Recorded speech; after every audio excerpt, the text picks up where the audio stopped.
आज का टॉपिक है दो चर वाले रैखिक समीकरण को लुप्तीकरण विधि या विलोपन विधि से हल करना। यदि आपको समस्या है लुप्तीकरण विधि में तो इस वीडियो को देख ले, समस्या दूर हो जाएगी। लुप्तीकरण को विलोपन विधि कहा जाता है, ठीक। लुप्तीकरण कहे तब या विलोपन कहे तो, ठीक। अब देखिए कि इस इक्वेशन को कैसे हल करेंगे। तो सबसे पहला क्या करेंगे कि आप जो चर पद है उसको इक्वल टू के एक तरफ लाइए और अचर पद को इक्वल टू के दूसरे तरफ लेके जाएंगे, ठीक। तो पहला समीकरण में है आपका 3x माइनस 5y माइनस 4 को इक्वल टू के बाहर लेके जाएंगे तो क्या हो जाएगा +4, ये हो जाएगा आपका इक्वेशन फर्स्ट। फिर इसको भी उसी प्रकार से आप ढाल लीजिए इसी रूप में, तो ये हो जाएगा आपका 9x, 2y को पहले लेके आएंगे तो -2y, अब बराबर ये हो जाएगा 7। ये हो गया आपका इक्वेशन सेकेंड, ठीक। अब इक्वेशन दोनों को ध्यान से देखिए, इसमें क्या करना होता है कि या आप x पद को लीजिए दोनों समीकरण में तब, या y पद को लीजिए तब, मतलब इसके गुणांक को बराबर करना रहता है। क्या करना रहता है, x पद के गुणांक को बराबर करिए दोनों समीकरण में, या y पद के गुणांक को दोनों समीकरण में बराबर करिए, ठीक। अब देखिए चलिए हम y पद को बराबर करते हैं, y पद के गुणांक को दोनों समीकरण में बराबर करते हैं। तो बराबर करने के लिए करना क्या होता है, तो आप समझ ले कि यदि ये अभाज्य संख्या है, मतलब दोनों का एचसीएफ कुछ नहीं आएगा, ठीक। तो क्या करेंगे, नीचे वाले को ऊपर से गुना, मतलब समीकरण सेकेंड में जो y का गुणांक है उससे समीकरण फर्स्ट को गुना कर लेंगे, और समीकरण फर्स्ट में जो y का गुणांक है उससे समीकरण सेकेंड को गुना कर लेंगे, ठीक। दूसरा विधि क्या है कि आप जो जिस पद को बराबर करना है उसका जो गुणांक है, जैसे यहाँ 5y का गुणांक 5 है, यहाँ y का गुणांक 2 है, तो क्या करेंगे कि इन दोनों का लसा निकाल लेंगे। क्या निकालेंगे, लसा। तो लसा निकालेंगे तो कट नहीं रहा है, तो इसका लसा 5 दूना 10 हो जाएगा, ठीक। तो क्या करते हैं कि दोनों के गुणांक को इस लसा के बराबर करते हैं, जो आप एलसीएम लेते हैं उसी के बराबर कर लेते हैं। जैसे 5 को इस लसा के बराबर करना होगा तो कितना से गुना करना होगा, तो 2 से। तो क्या किए, पूरे समीकरण को 2 से गुना कर लिए। इसको 10 के बराबर करना है तो कितना से गुना करना पड़ेगा, 5 से, तो 5 से गुना कर लिए, ठीक। चूँकि ये दोनों अभाज्य संख्या था तो इसी के लिए इसका लौसा जो आया इसके गुणनफल के बराबर आया, इसीलिए आप इसने नीचे वाले को ऊपर से ऊपर वाले को नीचे को कर लिया, ठीक। यदि यहाँ पे अगर रहता, मान लीजिए कि 12 रहता और 10 रहता, ठीक, मान लीजिए 12y और 10y रहता। अब इसको बराबर करना रहता तो क्या करते, अगर इधर 10 से गुना कर लेते इधर 12 से, तो भी तो बराबर हो जाता है 120 120, लेकिन इतना बड़ा नहीं करते चूँकि कैलकुलेशन आपका लंबा हो जाता है। तो क्या करेंगे कि इसका लसा निकाल लेंगे, 12 और 10 का लसा निकाल लीजिए। 12 10 का लसा कितना होगा, 60 होगा, लेकिन निकाल लीजिए, ठीक। 14 दूना 12 पचे 60 आया, ठीक। तो 60 के बराबर करने के लिए इसमें कितना से गुना करना पड़ता, 5 से। इसमें कितना से गुना करना पड़ता, तो 6 से। तो कितना आता, 60। मतलब क्या हुआ कि उसके आधा के बराबर आया, मतलब कैलकुलेशन आपका कम लगा, ठीक। तो याद रखेंगे कि जब क्या करना रहता है दो चर वाले रैखिक समीकरण को विलोपन विधि से बनाने के लिए, तो किसी भी एक चर के पद के गुणांक को बराबर करना रहता है दोनों समीकरण में। विधि क्या है, तो यदि ये दोनों अभाज्य संख्या है तो समीकरण सेकेंड में y के गुणांक जो है उससे समीकरण फर्स्ट को गुना करेंगे, या और समीकरण फर्स्ट में जो y का गुणांक है उससे समीकरण सेकेंड को गुना करेंगे, ठीक। ये तो हो गया पहला कॉन्सेप्ट, कब, जब ये अभाज्य संख्या होगा तब। लेकिन दूसरा कॉन्सेप्ट क्या है कि जब ये अभाज्य संख्या नहीं हो, ठीक, अभाज्य जोड़ा नहीं हो, तब क्या करेंगे, तो दोनों का लौसा निकाल लेंगे। क्या कर लेंगे, दोनों का लौसा निकालेंगे। जितना लौसा आएगा उसी लौसा के बराबर इसको करना होता है, ठीक। जितना लौसा आएगा उसी लौसा के बराबर इसको करना है। इसमें जितना से गुना करके वो लौसा आ जाता है उतना ही से पूरे इक्वेशन को गुना कर लेंगे, फिर इसका भी सेम क्रिया वैसा ही किया जाता है, ठीक। चलिए अब हल देखते हैं। इसी को भाषा में लिख लेना होता है। क्या करना होता है, इसी को भाषा में लिख लीजिए समीकरण फर्स्ट गुने 2। अब देखिए एक कॉन्सेप्ट और यहाँ पे भी, यदि यहाँ दोनों चर का सिंबल इक्वल है तो घटाएंगे, मतलब दोनों माइनस में है तो घटाव कर लेना है, यदि दोनों प्लस में रहता तो भी घटाव करते, ओके। और दोनों जगह अलग अलग रहता, एक माइनस में एक प्लस में, तो आप यहाँ पे जोड़ते, ठीक।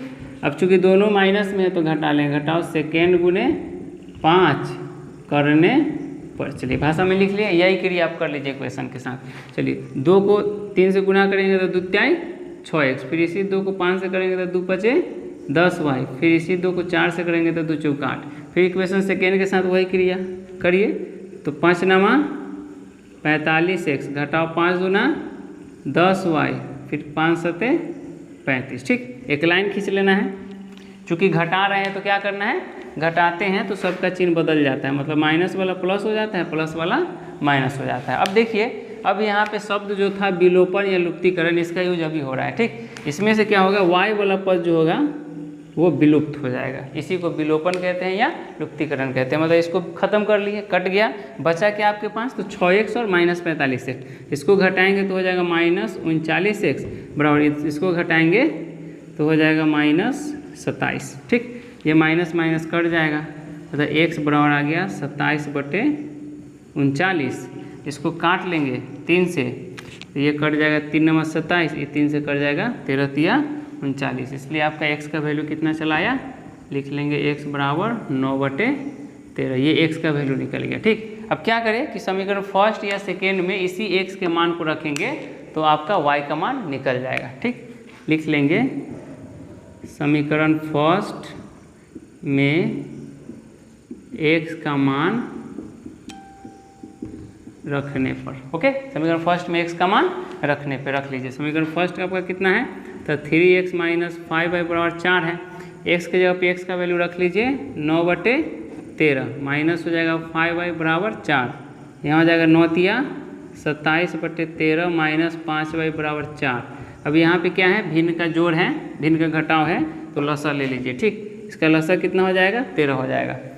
तो 13 से 1 मर्त में कटेगा तो 27 माइनस 1 से 13 मर्त में 13 बचे 65y बराबर 4। अब यहाँ पे क्या कर लेंगे, आप तिरछी गुना कर लेंगे। ठीक, जब तिरछी गुना करिएगा तो हो जाएगा 27 माइनस 65y, एक है तिरछी गुना में इतना आ गया, फिर 13 चौका 52, कितना हो जाएगा, तो माइनस 65y बराबर 52। 27 को बराबर के बाद भेजेंगे तो -27, तो माइनस 65y बराबर 52 में से 12 में 7 घटा 5, 4 में से 2 घटेगा 2, मतलब y बराबर 25/65 हो जाएगा। इधर माइनस आ जाएगा। ठीक, क्योंकि चर जिसका मान निकालते वो माइनस में नहीं रहता है। 5 से इसको डिवाइड कर लिए, 25 25, 13 25 65, इसलिए y का वैल्यू कितना, -5/13। चलिए क्वेश्चन नंबर सेकेंड पे प्रैक्टिस करते हैं। ठीक, अब देखिए इस इक्वेशन को ध्यान से, तो देखिए यहाँ y का गुणांक समीकरण फर्स्ट में 4 है और समीकरण सेकेंड में 2 है। तो क्या करना होता है कि किसी भी एक चर के गुणांक को बराबर करना है। ठीक, तो यहाँ पे क्या करेंगे कि 4 और 2 का लसा निकालेंगे। क्या निकालेंगे, लसा निकालेंगे। तो 4 और 2 का लसा जो होगा आपका, देख लीजिए निकाल के, 2 दूना 4, 2 का मतलब 4 ही आएगा, 2 दूना 4, लसा कितना आ गया, 4 आ गया। तो क्या करेंगे कि इक्वेशन सेकेंड और फर्स्ट दोनों में y के गुणांक को 4 के बराबर करेंगे। तो देखिए पहले समीकरण में 4 के बराबर ऑलरेडी पहले से है, तो सेकेंड में 4 के बराबर करने के लिए 2 से गुना करना होगा, तो पूरे समीकरण को 2 से गुना कर लेंगे। इसी को भाषा में लिख लेंगे, और दोनों जगह अलग अलग सिंबल है तो जुट जाएगा समीकरण फर्स्ट जोड़ सेकेंड गुने 2 करने पर। ये जुट क्यों रहा है कि दोनों जगह अलग अलग सिंबल है, इससे पहले भी मैं बताया। ठीक, अब लिख लीजिए, ये हो जाएगा आपका 3x + 4y बराबर 10। यहाँ गुना कर लेंगे, 2 दूना 4x माइनस 2 दूना 4y बराबर 2 दूना 4। एक लाइन खींच लेंगे। ठीक, चिन्ह तो बदलना नहीं है, क्यों, क्योंकि जोड़े हुए हैं। ये आपका एक प्लस में एक माइनस में, तो दोनों y वाला टर्म क्या हो जाएगा, कट जाएगा। ठीक, अब 4 और 3 7x बराबर 10 4 14, 7 से कट जाएगा 2 मरते में, इसलिए x बराबर कितना आ गया, तो x का मान निकल गया। अब समीकरण फर्स्ट में क्या करिए कि x जगह पे रख के y का मान निकाल लीजिए। लिखेंगे समीकरण फर्स्ट से, समीकरण फर्स्ट है आपका 3x + 4y बराबर 10।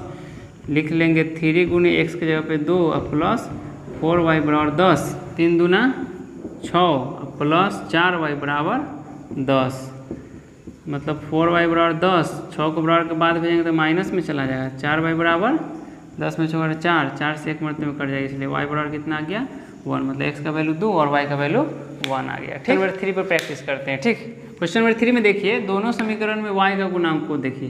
तो समीकरण फर्स्ट में y का गुणांक 1 है और समीकरण सेकेंड में y का गुणांक 3 है। तो क्या करेंगे, दोनों को 3 के बराबर कर लेंगे। ठीक, क्योंकि 1 और 3 का लसा 3 आ रहा है, तो गुने 3 समीकरण फर्स्ट कर लीजिए। इसी को भाषा में लिख लेना है समीकरण फर्स्ट गुने 3, चूँकि दोनों जगह सिंबल अलग अलग है, तो जोड़ सेकेंड करने पर कर लीजिए। 3 को x से गुना करेंगे तो 3x, 3 को y से करेंगे तो प्लस 3y बराबर 3 × 5 = 15।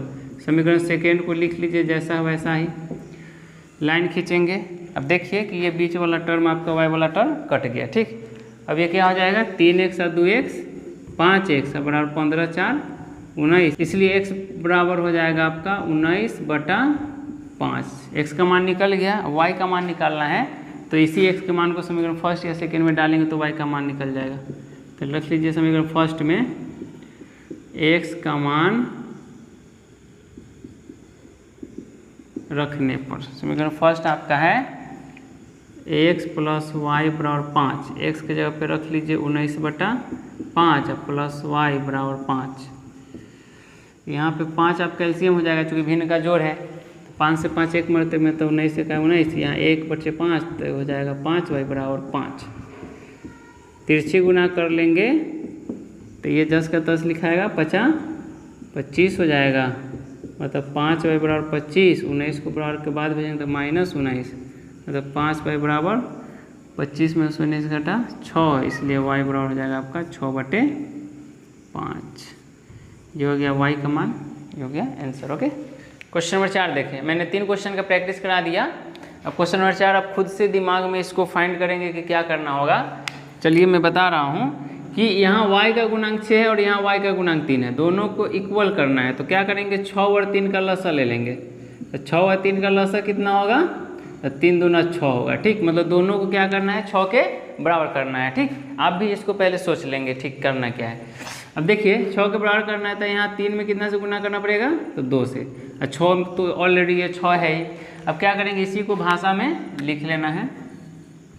लिखेंगे समीकरण फर्स्ट गुने 2। अब देखिए दोनों जगह समान सिंबल है, तो समान सिंबल रहता है तो क्या करते हैं, सोचिए घटाव करते हैं। ठीक, तो घटा लेंगे, घटाव सेकेंड करने पर गुना कर लेंगे, क्या हो जाएगा 2 दूना 4x प्लस 3 दूना 6y बराबर 8 दूना 16।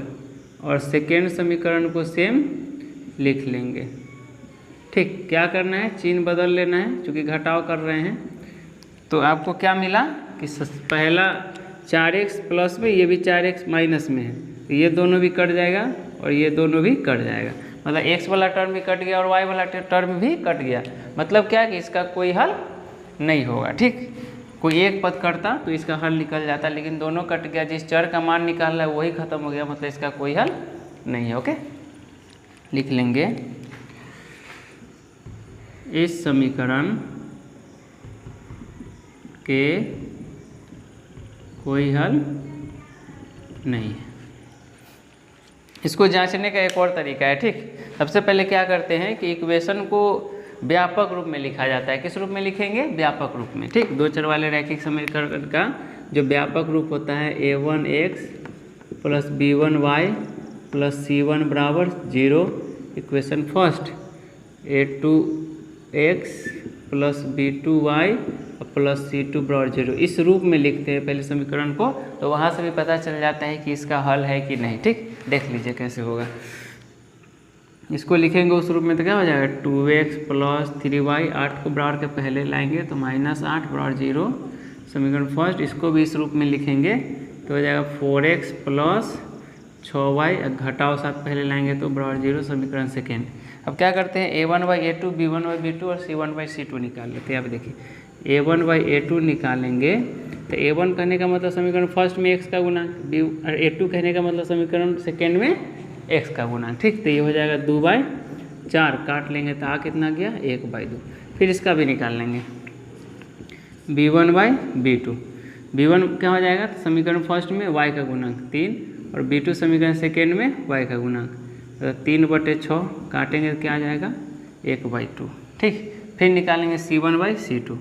c1/c2 जो है आपका -8/7, मतलब 8/7 है। कंडीशन क्या आया, कंडीशन आ गया कि a1/a2 बराबर है b1/b2 के। ठीक, दोनों बराबर है ना, और c1/c2 बराबर नहीं है, तो बराबर लिख के काट लेंगे। ठीक, c1/c2। ठीक, और ये कंडीशन जब हो a1/a2 बराबर b1/b2 not equal to c1/c2, तो इस समीकरण के कोई हल नहीं होते हैं। लिख लेंगे अतः दत्त समीकरण असंगत और विरोधी है, इसके कोई हल नहीं है, इसका कोई हल नहीं होगा। ओके, क्वेश्चन नंबर 5 में देखिए, यहाँ पे y का गुणांक 5 है समीकरण फर्स्ट में, और समीकरण सेकेंड में y का गुणांक 2 है। दोनों अभाज्य संख्या है, अभाज्य जोड़ा है, तो समीकरण सेकेंड वाले में y का जो गुणांक है उससे फर्स्ट को गुना कर लीजिए, समीकरण फर्स्ट में जो y का गुणांक है उससे समीकरण सेकेंड को गुना कर लेंगे। ठीक, इसी को भाषा में लिख लेंगे, समीकरण फर्स्ट गुने 2, चूँकि दोनों जगह समान सिंबल है तो घटा लेंगे, सेकेंड गुने 5 करने पर, जब करेंगे तो क्या हो जाएगा, 8 दूना 16x प्लस 5 दूना 10y बराबर 9 दूना 18। फिर यहाँ कर लेंगे 5 तिहाई 15x प्लस 5 दूना 10y बराबर 5 चौका 20। लाइन खींच के चिन्ह बदल लेना है। चिन्ह क्यों बदल रहे हैं, चूँकि घटा रहे हैं। ठीक, घटता है तो चिन्ह बदल जाता है। ये 10y से 10y कट जाएगा, चूँकि एगो प्लस में और एगो माइनस में। यहाँ 16x में से 15 घट जाएगा तो सीधा एक x बच जाएगा, इधर 18 में से 20 घटेगा तो -2, मतलब x का मान कितना चला है, निकल गया, तो -2। अब इसी मान को समीकरण फर्स्ट या सेकेंड में डाल लेंगे। समीकरण सेकेंड छोटा इसी में डाल लीजिए,